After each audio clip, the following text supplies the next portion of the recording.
In this video, we show you people who tried to break a world record, but in doing so, were unknowingly heading toward disaster.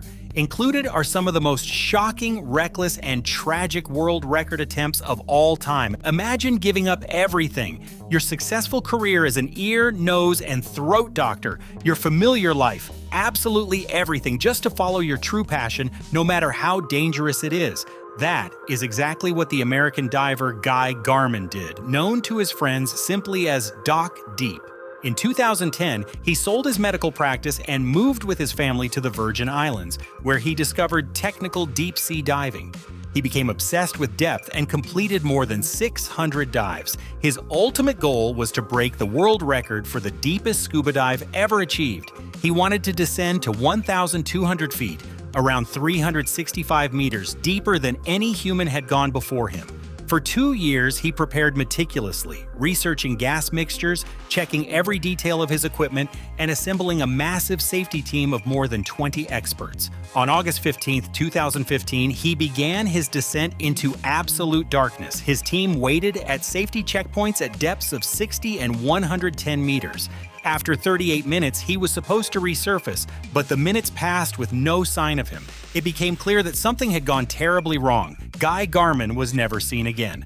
4 days later, his body was recovered. To this day, it remains unclear what happened. Critics say the jump from his personal record of 800 feet to the target depth of 1,200 feet was too large and reckless. Others argue that no one was better prepared than he was, and that he simply reached the absolute limits of what the human body can endure. Where is the line between encouraging a child's dream and the ruthless ambition of parents? The story of 7-year-old Jessica DeBroff in 1996 is one of the darkest lessons on this question. Driven by her father Lloyd, little Jessica was supposed to become the youngest pilot ever to fly across the United States. Since a child that young cannot legally hold a pilot's license, an experienced flight instructor, Joe Reed, officially sat at the controls while Jessica steered the plane. This was an extremely controversial and dangerous arrangement. On April 10th, the crew took off in a small Cessna in California, aiming to reach the East Coast in Massachusetts. After a stopover in Cheyenne, Wyoming, they planned to continue the next morning, but the weather was catastrophic. Thunderstorms, strong winds, rain, and snow. Despite all the warning signs and the fact that the aircraft was heavily overloaded with luggage and passengers, Instructor Reed made the fatal decision to take off, presumably under pressure from the father and the media following the record attempt. The plane struggled into the air, barely gained altitude, then tilted sideways in the stormy gusts and crashed into a residential area. Jessica, her father, and the flight instructor all lost their lives instantly. The tragedy led to a new law in the United States, the Child Pilot Safety Act, which has since banned such record attempts by minors. It ensures that the ambition of adults can never again put a child's life at risk in this way. For some people, speed is a true obsession. One of them was Bill Warner, a man who wanted to push the limits of what was physically possible on a motorcycle. 2 years earlier, he had already set a world record by accelerating his modified Suzuki Hayabusa to nearly 500 kilometers per hour. But on July 14, 2013, he wanted to go even further. He aimed to reach the 300-mile mark around 480 kilometers per hour within a single mile. The tragic part of the story is that this was meant to be his final record attempt. He planned to retire the very next day and sell his motorcycle. Fully focused, Warner blasted down the track and reached an astonishing 285 miles per hour.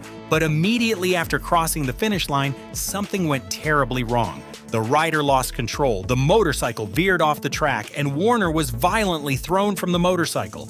Although he initially survived the crash while still conscious, his internal injuries were too severe. He died 75 minutes later. What exactly caused the accident remains unclear to this day. At those speeds, even the smallest mistake can be fatal. Some dreams are so big that they can cost you your life. The story of Nick Piantanita proves that he was an adventurer who knew no limits, even as a child. His greatest goal was to break the world record for the highest parachute jump in history. Although he lacked both the necessary experience and the money, that did not stop him. With incredible persistence, he taught himself everything he needed, drove trucks to raise money for the attempt, and even managed to charm high-ranking politicians into supporting him. After 2 failed attempts, he launched his daring project for the 3rd time on May 1, 1966.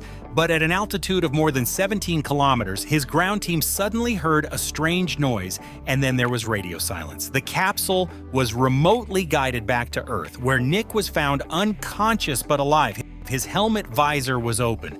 It is believed that an attempt to clear condensation from the visor caused his suit to decompress instantly, leading to gas bubbles forming in his blood and brain. Nick never recovered and passed away 4 months later without ever achieving his dream.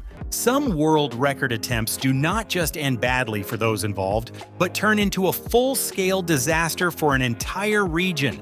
The most infamous example is the so-called Balloon Fest of 1986 in Cleveland, Ohio. A charity organization had what seemed like a nice idea. They wanted to set a new world record by releasing 1.5 million helium balloons at the same time and raise money for a good cause. Thousands of volunteers spent days filling the balloons until a gigantic net the size of an entire city block was full. But fate was not kind. As a storm approached, the organizers were forced to release the balloons earlier than planned on September 27th. At first, spectators were treated to a breathtaking sight, but the joy was short-lived. A cold front and incoming rain forced the still fully inflated balloons back down to the ground in an uncontrolled manner, triggering unbelievable chaos. Masses of balloons blocked highways and caused numerous accidents as drivers were distracted or swerved in panic. The airport had to close a runway. In a nearby pasture, valuable Arabian horses panicked so badly because of the balloons that they suffered serious injuries, leading to a lawsuit of over $100,000. The worst outcome, however, involved 2 fishermen who had been reported missing on Lake Erie the day before. The Coast Guard launched a major search operation, but the lake was covered with a dense carpet of hundreds of thousands of colorful balloons. The rescuers had no chance of spotting the men or their boat in the water. Both fishermen were later confirmed to have lost their lives. What began as a cheerful charity event ended in tragedy, with millions in damages, multiple lawsuits, and the senseless deaths of 2 people. There are people who do not just practice a sport, they define it. The American Carl Boonish was one of them, the legendary godfather of modern base jumping. He was the one who popularized the sport, captured it in breathtaking films, and gave it its name. In July 1984, he reached the peak of his fame. Together with his wife Jean, he set a new world record in Norway for the highest base jump, leaping from the majestic and notorious Troll Wall. It was the triumph of his life, a moment for the history books of extreme sports. But the triumph did not even last 24 hours. The day after the record, Boenisch wanted to film another jump for a television program. During this jump, however, the most experienced man in the sport made a fatal mistake. He miscalculated his flight path, flew too close to the rock face, and collided with the jagged stone. The impact was catastrophic and unsurvivable. Setting a world record in front of a large audience in your own hometown is probably every athlete's dream. For motorcycle stuntman Alex Harville, that dream turned into a nightmare in June 2021.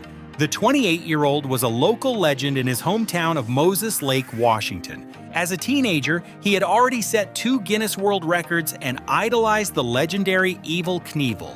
Now he wanted to break his next big record, a jump of 351 feet, nearly 107 meters. Harville was a loving husband and father of 2, but he also had a dark side that constantly drove him toward extreme risks.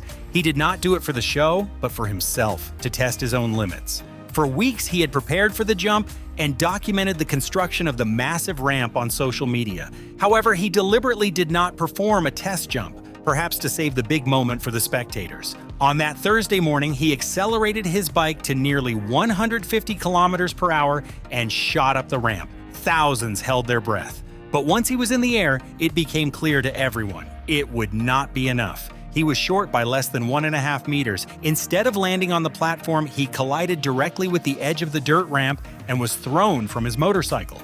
Although emergency crews arrived immediately, Alex Harville died shortly afterward in the hospital. We now move into the golden age of aviation, an era full of courageous pilots and revolutionary aircraft. But it was also an incredibly dangerous time, because a tiny detail could often decide between glory and death. The famous racing pilot Lowell Bales had to learn this in the most gruesome way imaginable. In 1931, Bales wanted to break the speed world record for land planes with his legendary aircraft, the GB Model Z. Just days earlier, he had already achieved an average speed of 281 miles per hour over 450 kilometers per hour during an initial attempt. The record was within reach. But during his decisive flight, the unthinkable happened. Due to extreme forces and vibrations, the fuel cap of his aircraft came loose, was hurled backward, and smashed through the cockpit windshield with full force. The cap struck Bales, knocking him unconscious. Clearly incapacitated, he lost control of the plane. Not every record-breaking attempt ends in death. Sometimes the record itself is what dies, and in the most frustrating way imaginable. This is shown by the story of British extreme athlete Amy Hughes.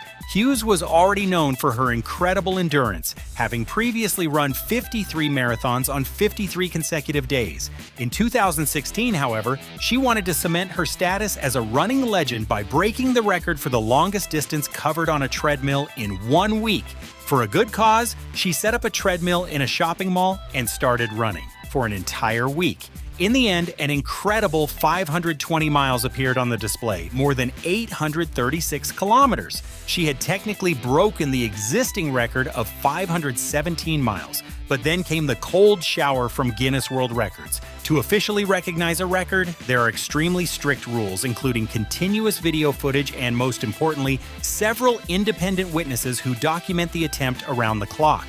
The problem with Amy Hughes' attempt was that the only person who had observed and documented the entire record from start to finish was her own boyfriend, and a partner is logically not considered independent. Because of this simple but decisive technicality, her superhuman achievement was never officially recognized. Some people are practically born into a world of records. Donald Campbell was one of them, the son of a man who had already set 13 speed records. After his father's death, Donald was determined to continue this impressive legacy, and he did with legendary success, becoming the first person in 1964 to break both the land speed record and the water speed record in the same year. But Campbell always wanted more. On January 4th, 1967, he planned to break the magical 300-mile-per-hour mark over 480 kilometers per hour with his famous Bluebird boat. An extremely risky undertaking since the boat was already 12 years old and designed for much lower speeds. Nevertheless, Donald Campbell launched the attempt with his lucky teddy bear Mr. White attached to his helmet. After a successful first run, disaster struck on the return trip. The boat lifted off, flipped through the air, and shattered upon hitting the water's surface. Campbell's final words over the radio shortly before were, "I'm flying upside down." Then the boat crashed, sank, and the wreckage was not recovered until more than 30 years later. When divers finally discovered it, they made a horrifying discovery. Inside the wreck, they found the remains of Donald Campbell and determined that the impact caused catastrophic fatal injuries. The lucky teddy bear was still attached to his helmet. Next comes a story so tragic and mysterious that it changed the world of extreme sports forever. It is the story of Audrey Mestre, a French freediver who was married to her greatest rival and at the same time her idol, the famous diver Francisco Ferreras. Audrey's passion was no-limits freediving, the most dangerous form of the sport.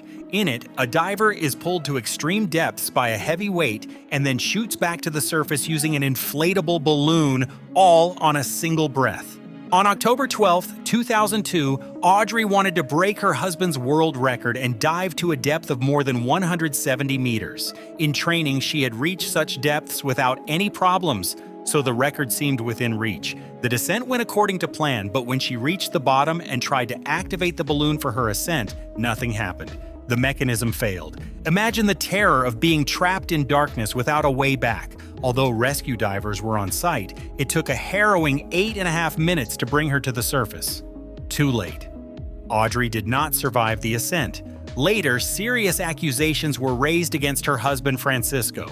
As the safety chief, he was said to have ignored critical protocols, failed to have his wife's equipment properly checked, and deployed too few rescue divers. Because of the many unanswered questions and the extreme risk, no official records are recognized in this discipline today.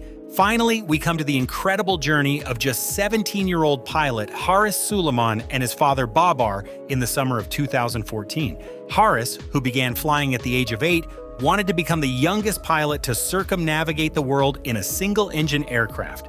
But it was about much more than that. Father and son wanted to use their spectacular journey to raise donations for schools in their home country of Pakistan.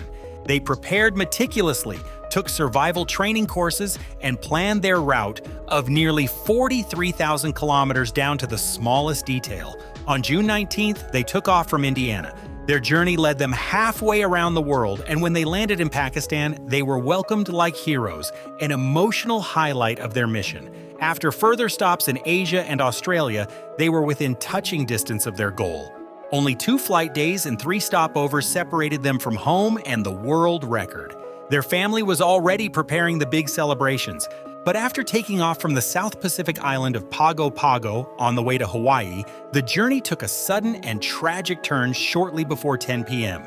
For no apparent reason, their aircraft suddenly crashed into the ocean. The Coast Guard immediately launched a search operation, but they recovered wreckage and confirmed the death of 17-year-old Haris. His father Babar and the wreck of the plane were lost forever in the ocean. The cause of the crash remains a mystery to this day. A journey that began with so much hope ended in a quiet tragedy just short of the finish line. If you enjoyed this video about the most fatal world record attempts of all time, leave a like and subscribe. Thanks for watching. See you next time.